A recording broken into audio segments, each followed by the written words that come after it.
Welcome, and thank you so much for joining us in another story from long ago. Tell me if you'd like. Where are you listening from? And what time is it right now? Comment below and let us know in comment section. Now let's begin. A strange plague that not only made people dance, but also killed them. Some said it was divine punishment, others a curse. In fact, dancing was a popular pastime. But soon something strange happened. She couldn't stop dancing. Day after day, she kept dancing without any break. And slowly, more and more people were drawn into her frenzy. They were singing and dancing and having a good time. And Frau Trubia couldn't help but join in. She began to dance with them, and for a moment she forgot about her troubles. Soon dozens of people were dancing around her in a big circle. They too, like her, couldn't stop. It seemed like everyone in town was dancing at some point, and it wasn't just adults. Children were infected as well, but the more she tried to stop, the more she danced. She tried to go home, but she couldn't stop dancing. She tried to lie down, but her body just kept moving. It was as if she were possessed by some kind of spirit. Nobody knew why they were doing this or how to stop. And as more and more people became infected, they became desperate. They called in priests to bless the town and drive out the evil spirit. But it didn't work. They tried to isolate the dancers, but that didn't work either. In fact, it seemed to make things worse. They just felt compelled to keep dancing, and some would dance until they died. Whole families were wiped out by the dancing plague.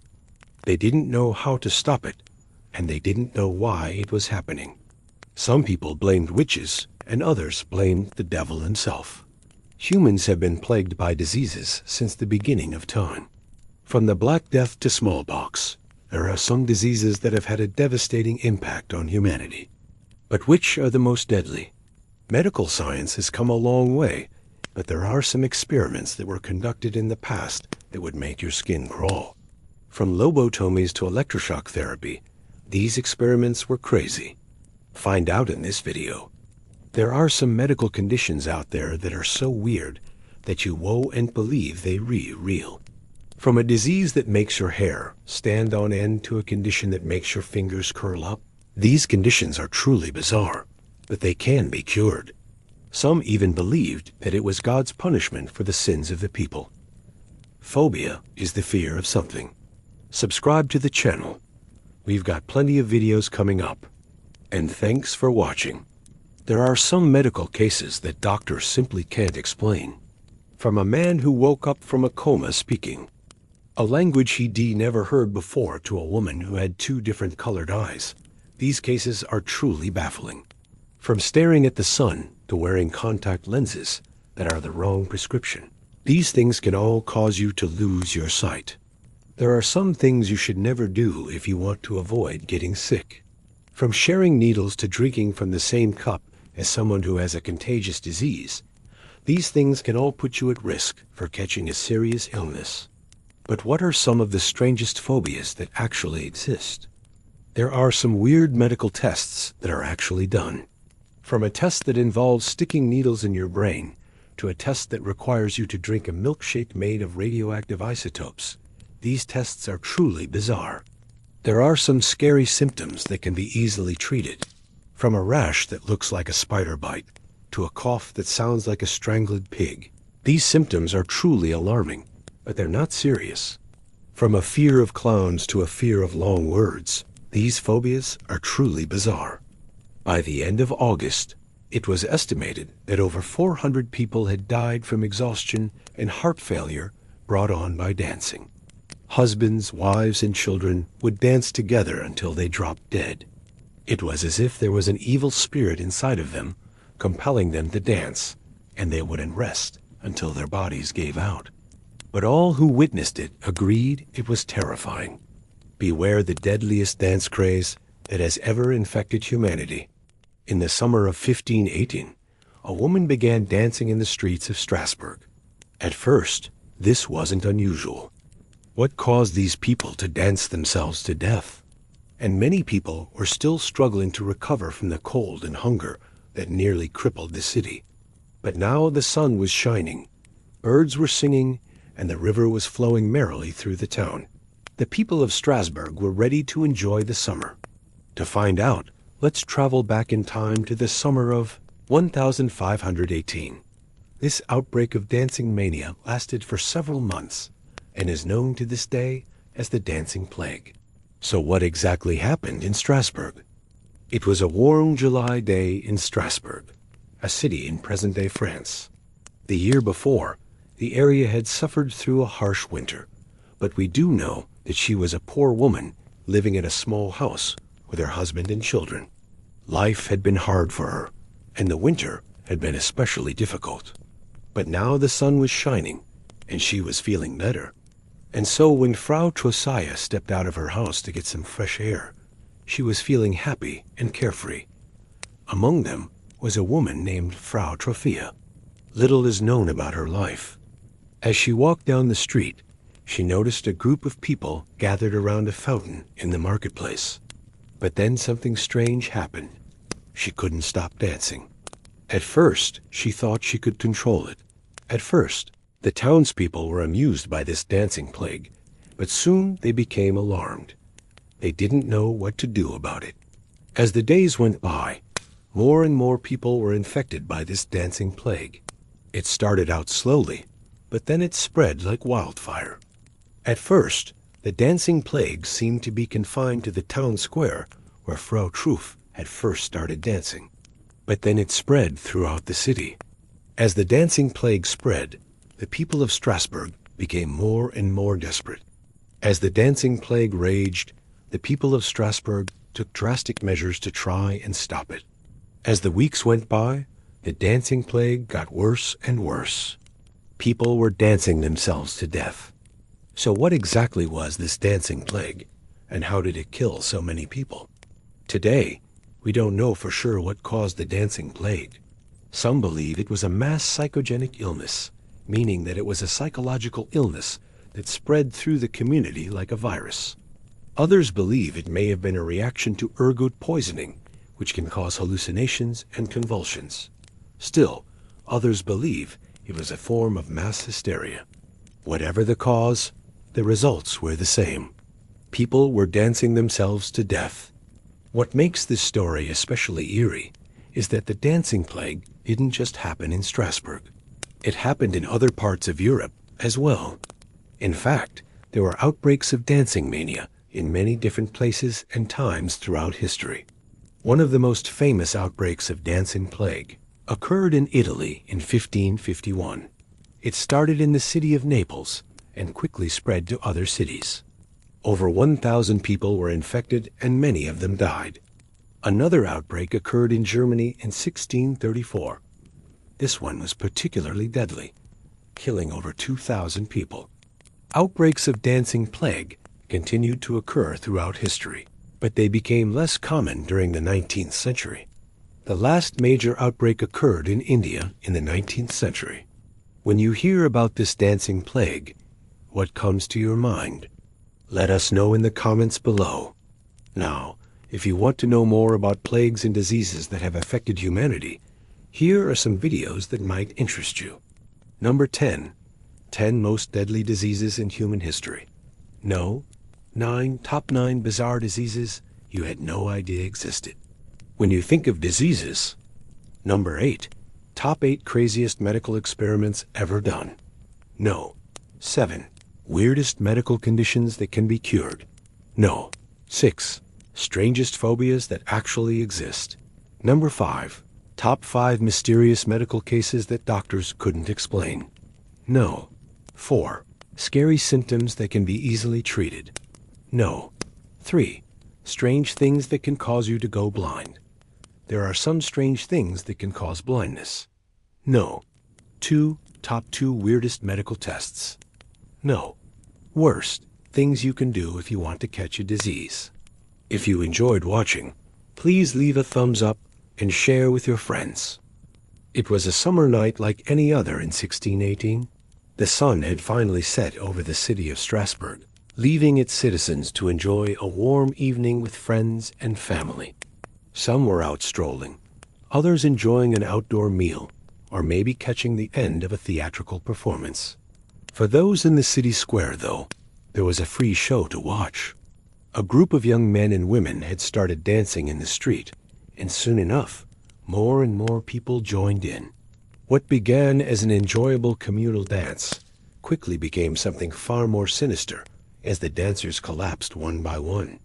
By the next morning, the square was littered with corpses. And so began the strangest plagues in history. It seemed that it was affecting all social classes equally, sparing neither the rich nor the poor. Over the next few weeks, the city became gripped by terror as entire families were wiped out by this bizarre disease, one that turned its victims into frenzied dancers until they literally danced themselves to death. But some survived for longer. These episodes could last for hours or even days, after which the victim would either die or be left in a catatonic state. Theologians came up with the idea that the disease was a form of divine punishment, a form of self-punishment involving the act of beating oneself. It was hoped that by inflicting pain on themselves, they could appease God and stop the plague. This practice quickly spread throughout the city, and soon thousands of people were whipping themselves in the streets. They believed that the dancing sickness was sent by God as a way of punishing the sins of the people. In particular, they blamed the outbreak on sexual immorality, which they believed had become widespread in Strasbourg. These victims would suffer from fits of melancholia, delusion, convulsions, and uncontrollable dancing. They would often cry out for water or wine, and some reports stated that they would dance on the graves of family members who had died of the disease. It seemed that nothing could stop the outbreak, and the death toll continued to rise. And in the following year, the disease spread to nearby villages, killing hundreds more. The city had already suffered greatly from the Black Death, and this outbreak was just another blow to their way of life. Food supplies dwindled, and the economy ground to a halt. The plague also had a profound effect on the culture of Strasbourg. The people were already fearful of disease and death, and this outbreak only served to reinforce those fears. The dancing plague became a part of local folklore and is still remembered to this day. If you enjoyed this video, please consider subscribing. And as always, thanks for watching. The economic and social disruption caused by the plague had a devastating effect on the city. But then, just as mysteriously as it had begun, it came to a halt. But they were baffled by the symptoms. Well, for one, it shows how little we understand about the human body and mind. Even in modern times, we are still baffled by illnesses that seem to affect people in strange and inexplicable ways. In times of crisis, it is easy to turn to superstition and fear. But it is important to remember that there is always a rational explanation for what is happening. The people of Strasbourg turned to prayer and flagellation in an attempt to stop the outbreak.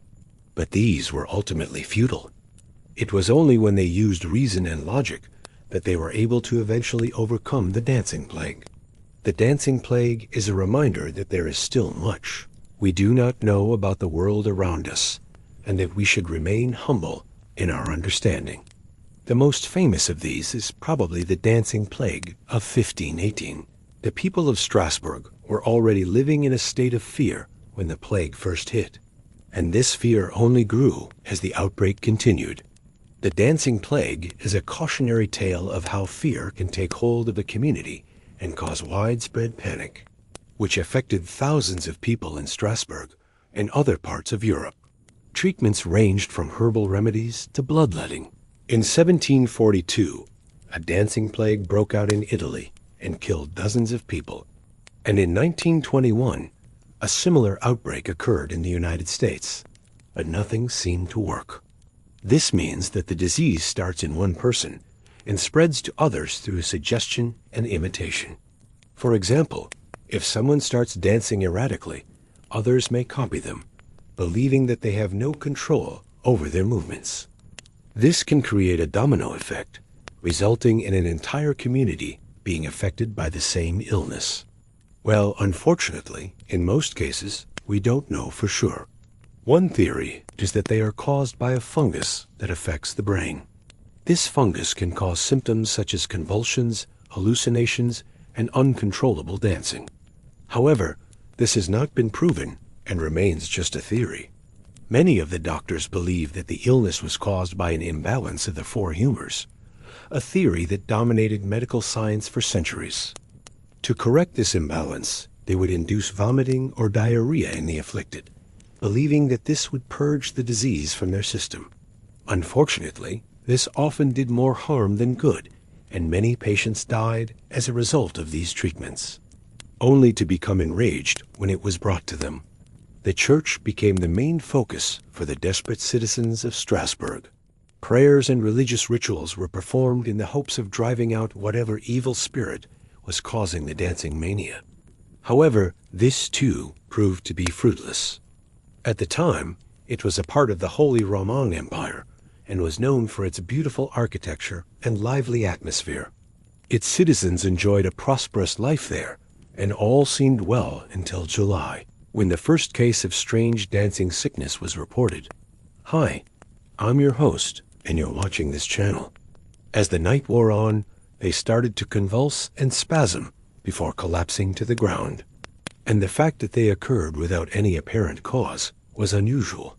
But life went on as normal, and the incident was seemingly forgotten about. When they were examined the following day, they were found to have no injuries, yet they remained in this state for 3 days straight, during which time they had no recollection of who they were. Then, as suddenly as it began, the episode ended, and the pair were left weak but unharmed. Join me today as we look at the horrifying plague that made people dance to their deaths. In the summer of 1618, Strasbourg was a busy trading center in what is now eastern France. A man and his son had been out drinking when they began to feel unwell. While these types of seizures were not unheard of, they usually lasted only a few minutes before stopping. This time he, too, had been drinking with friends when he began to convulse. But unlike the father and son before him, this man did not recover. He continued to dance and scream in agony for 2 full days before collapsing and dying. However, just 2 months later, a new case of dancing mania struck down another man in the city. The reports began flooding in from across the city as more and more people succumbed to this mysterious illness. Many of the victims died within hours of being stricken. Some victims would leap and bound around the room for days, while others would spin around continuously until they fell to the ground, completely exhausted. As the outbreak grew worse, the authorities tried everything they could to stop it. Doctors were called in to treat the sick, with the medical community unable to offer any solutions. Onlookers would often find the victims dancing in a trance-like state, in an attempt to understand what was happening to them. To combat this, they decided that the only cure for the dancing mania was flagellation. But even this extreme measure failed to stop the outbreak, and the dancing sickness continued to ravage Strasbourg for months. By the end of 1618, an estimated 400 people had died from the dancing plague. Throughout history, there have been many outbreaks of strange dancing diseases that have affected thousands of people. However, there are other lesser-known outbreaks that have also occurred. But why do these outbreaks happen? Another explanation is that these outbreaks are actually mass psychogenic illnesses. Whatever the cause, these outbreaks are incredibly rare and have thankfully not occurred in recent times. Now, although the dancing plague eventually came to a halt, it left a lasting impact on the people of Strasbourg. With so many people dead or too ill to work, there was no one to keep the businesses running. So what lessons can we learn from the dancing plague? It also shows how easily fear and panic can spread through a population. Finally, the dancing plague is a reminder of the importance of reason and logic. Thanks for watching. The year is 1518, and the plague has arrived in the city of Strasbourg. Within weeks, it's killed over 60 people. But the worst is yet to come.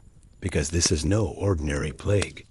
It turns its victims into uncontrollable dancers who will dance until they literally drop dead. And the more people who get this strange plague, the more the entire city descends into madness. So how does this even happen?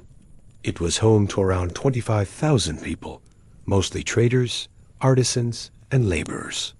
Then one day, a ship arrived bringing with it a new shipment of grain from the Middle East.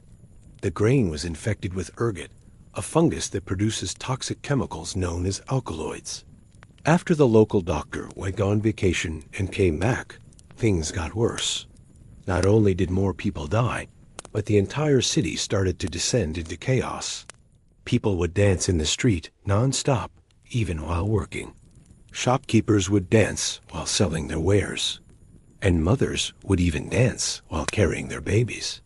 Those who were too young or too old to dance would simply stand around clapping and singing. It was like the entire city had gone insane. Parr was a French physician who had studied medicine at the University of Paris. This order was ignored, and people continued to dance in the streets. To make matters worse, Parr was eventually chased out of town by an angry mob. No one really knows. Some say it just ran its course and eventually stopped on its own. Its economy was in sharp decline, and its population had been decimated.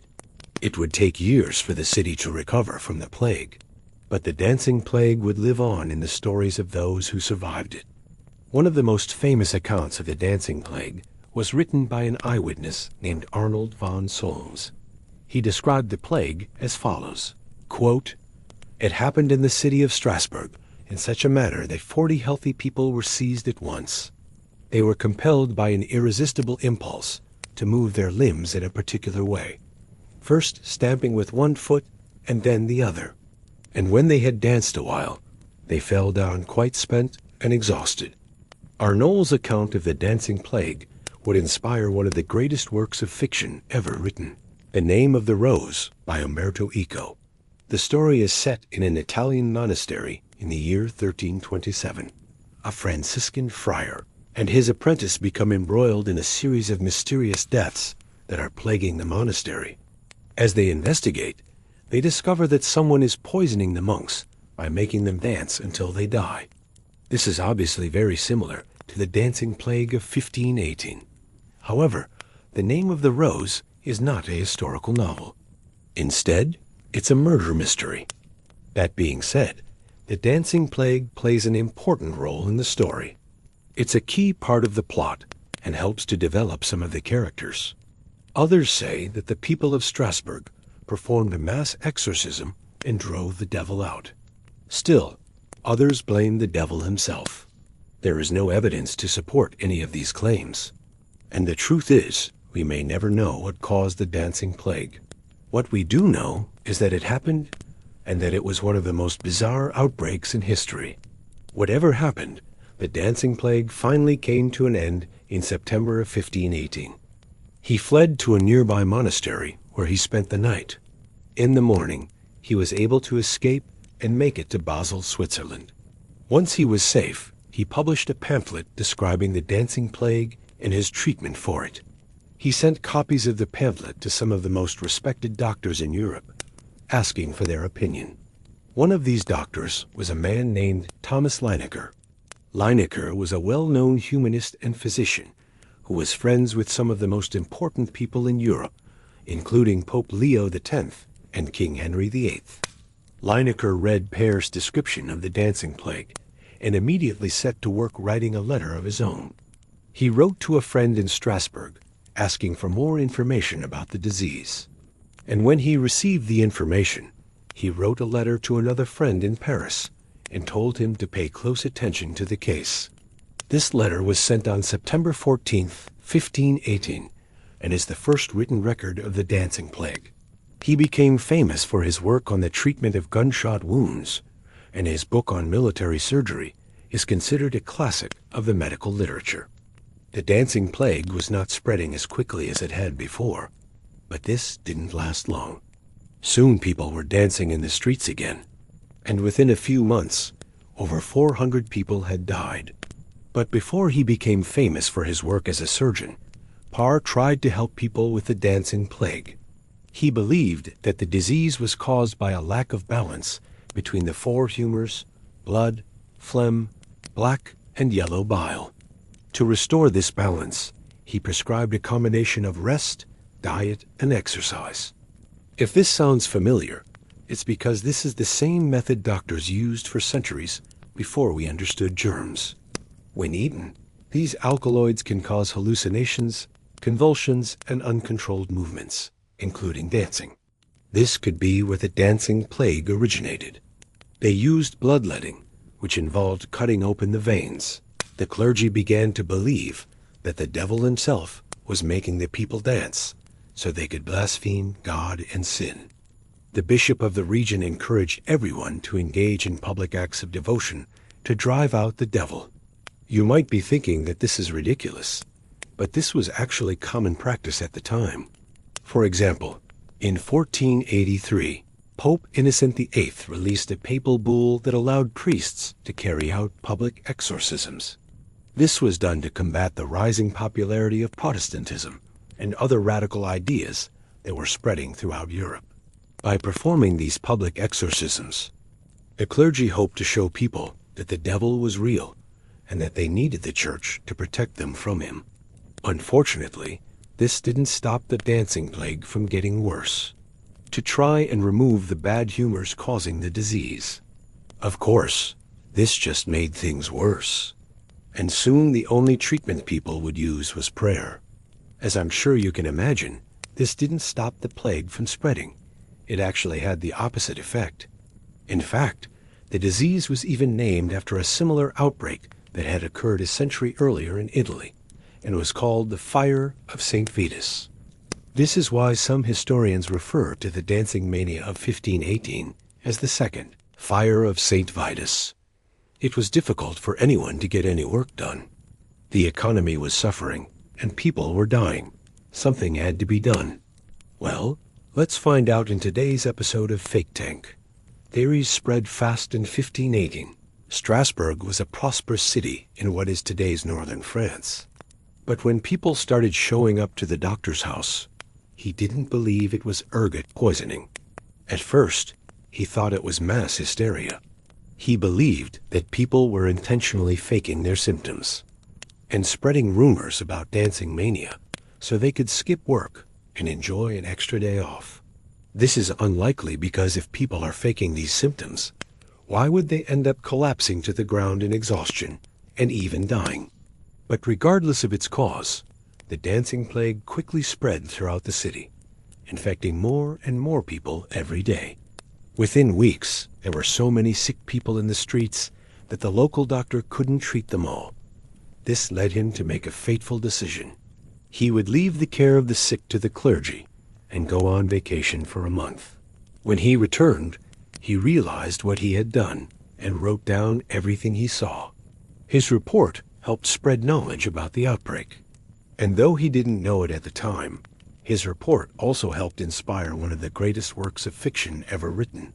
We'll talk more about that later. But for now, let's return to Strasbourg. Because most people believed that the dancing plague was caused by mass hysteria or the devil himself, they treated it like any other sickness. As the dancing plague continued to spread, religious panic took over.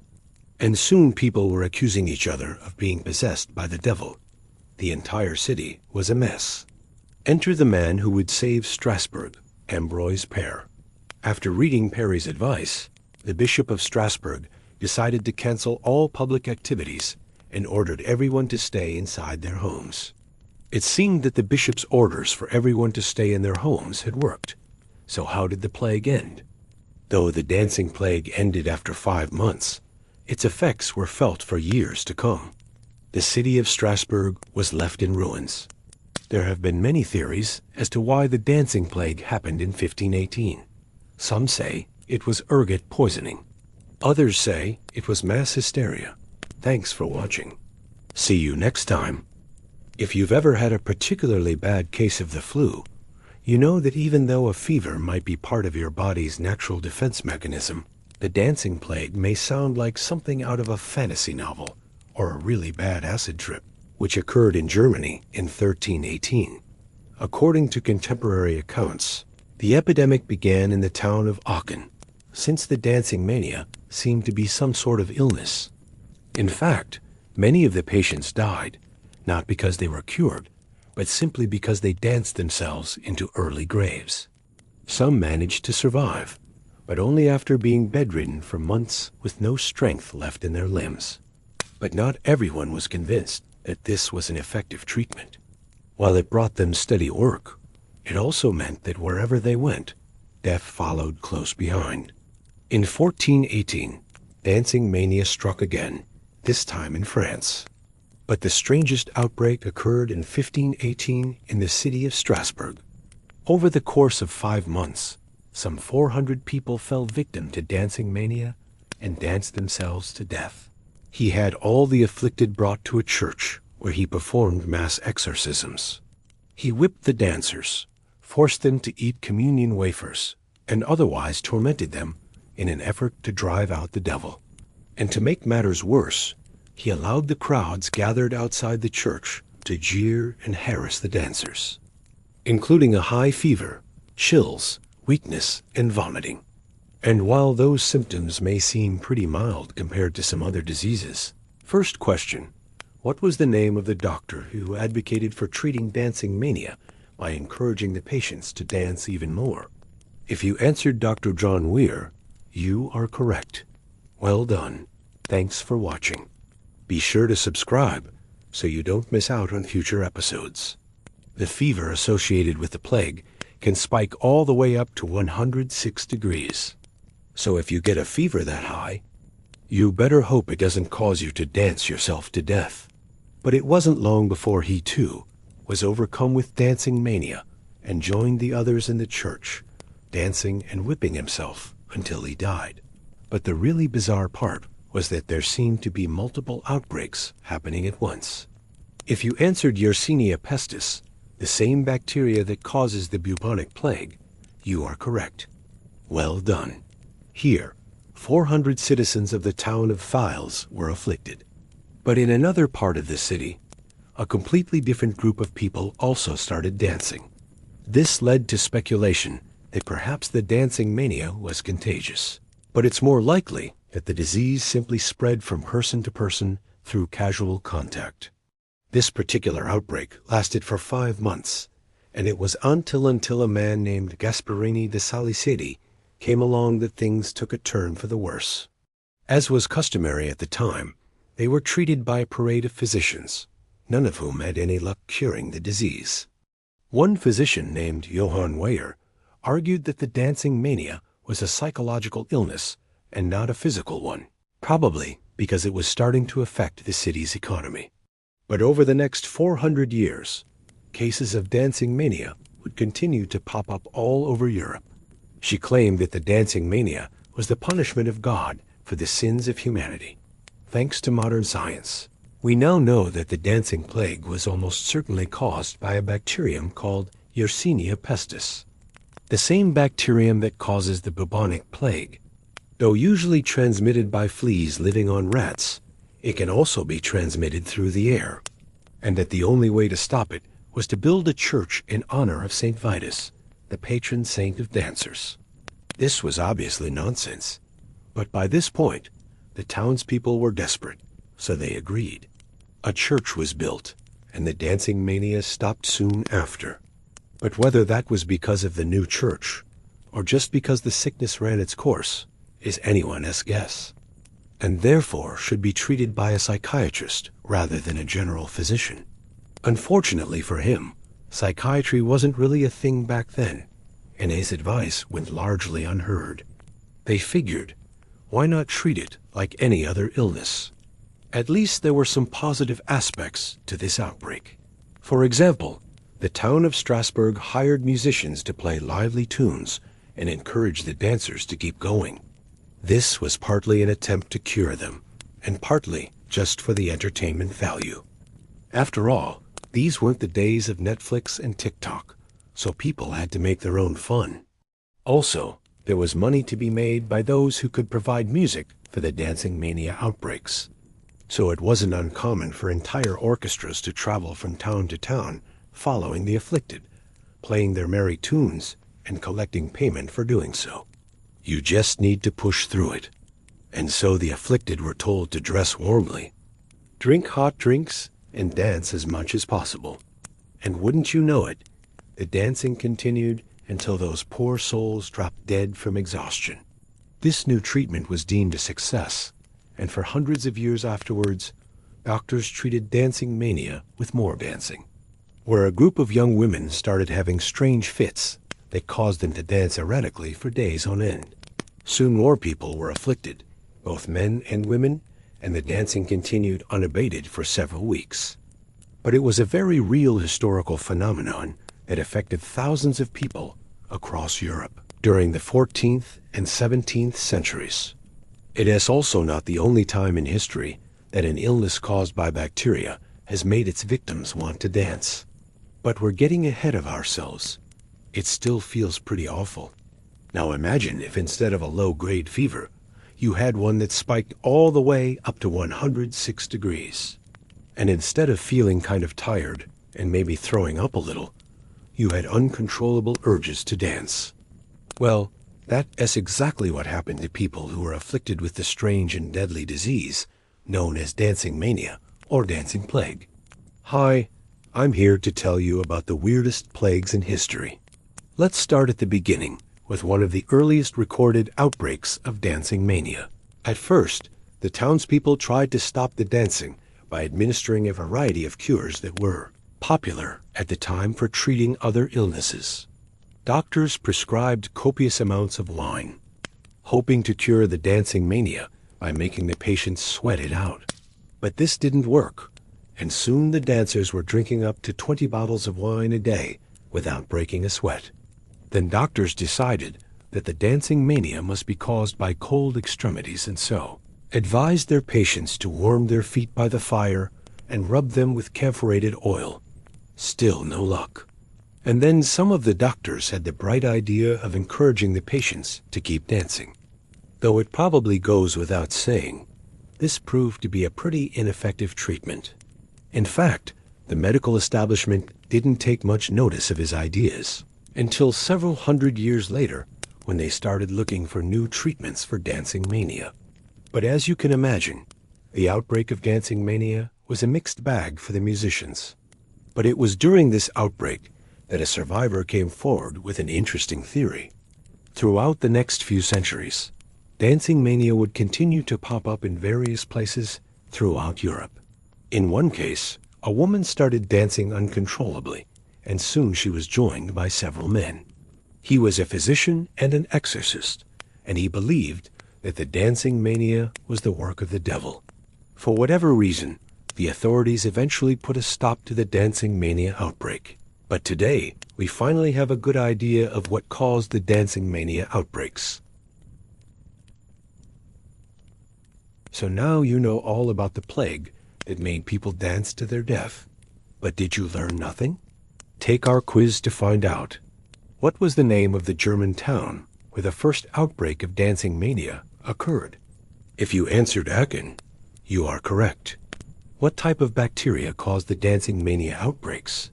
And that's the end of the quiz. Hey, everyone, I'm here. And this is one of the creepiest plagues ever. This was an illness that made people dance. But not just dance. They would dance uncontrollably until they collapsed and died. So what was this mysterious plague? What did it do? How did it spread? And how can we make sure it never comes back? Well, let's take a look. First of all, nobody knows what this strange plague actually was, but there are some guesses. One of the more modern takes is that it may have been a kind of seizure brought on by stress. We know that when people are starving, they can become delirious. And in this case, it could have triggered something that looked like dancing. Some historians think it wasn't very deadly, and most people recovered. Others think it killed hundreds of thousands of people. The truth is, we just don't know. Records from the time period aren't clear, and there's a lot of conflicting information. It's possible the death toll varied from outbreak to outbreak, but it seems likely that between 1400 and 1600, somewhere between 50,000 and 200,000 people died from the dancing plague. We also know that trauma can cause similar symptoms. Believed that it was a form of hysteria, and he treated it as such. In all, 200 people were affected, and the symptoms were the same as before. It lasted for 2 years, and then it just stopped. It is possible that it never came back at all, and all the outbreaks throughout history have just been misdiagnosed cases of epilepsy. However, there are too many differences between the two illnesses to make that conclusion. Nobody knows why it ended, because nobody knows why it started in the first place. Hysteria was a diagnosis given to women who exhibited strange behavior, and it was usually treated with rest and relaxation. Maybe some things are better left in the past. It really does help me grow and reach more history lovers like you. Thank you. Let me know what you think in the comments below. Do you think it's important for us to understand diseases of the past? Or should we just focus on the ones that are happening today? He put his theories to the test and began treating victims of the dancing mania with hypnosis. Victims of the dancing plague had constant muscle activity until they died. To this day, we have no idea what it is.